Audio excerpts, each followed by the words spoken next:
খাস কলকাতায় বাংলাদেশে এক মহিলা গ্রেফতার। যাদবপুরে গল্ফগ্রিন থানা এলাকা থেকে পাকড়াও। বিক্রমগড় থেকে শান্তা পাল নামে এক মহিলাকে গ্রেফতার করা হয়। গল্ফগ্রিনে ভাড়া ঘরে থাকতেন শান্তা পাল নামে ওই মহিলা। ভিসা উত্তীর্ণ হওয়ার পর ভাড়া বাড়িতে থাকছিলেন শান্তা। দীর্ঘ তল্লাশির পর বেশ কয়েকটি বাংলাদেশি পাসপোর্টও উদ্ধার হয়েছে। কলকাতা ও বর্ধমানে দুটি আধার কার্ডও উদ্ধার। পুলিশের কেবাকারা আধার বানিয়ে দিয়েছিল খোঁজ চালাচ্ছে পুলিশ। খাস কলকাতায় গ্রেফতার মহিলা।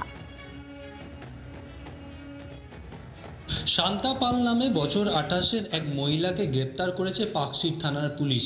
তার কাছ থেকে ভারতীয় আধার কার্ড, ভোটার কার্ড এবং রেশন কার্ড পাওয়া গিয়েছে এবং একই সঙ্গে পাওয়া গিয়েছে বাংলাদেশের প্রচুর পাসপোর্ট।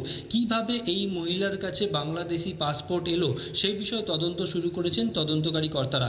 এই মুহূর্তে আমরা রয়েছি গল্ফগ্রিন থানা এলাকার বিক্রমগড়ে।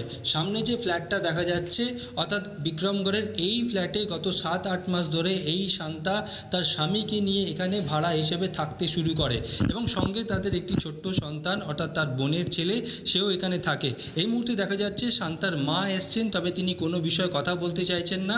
তবে তিনি যেটা বলছেন যে তারা বর্ধমানের বাসিন্দা, কেন তার মেয়েকে পুলিশ গ্রেপ্তার করেছে সেই বিষয়ে তারা জানেন না।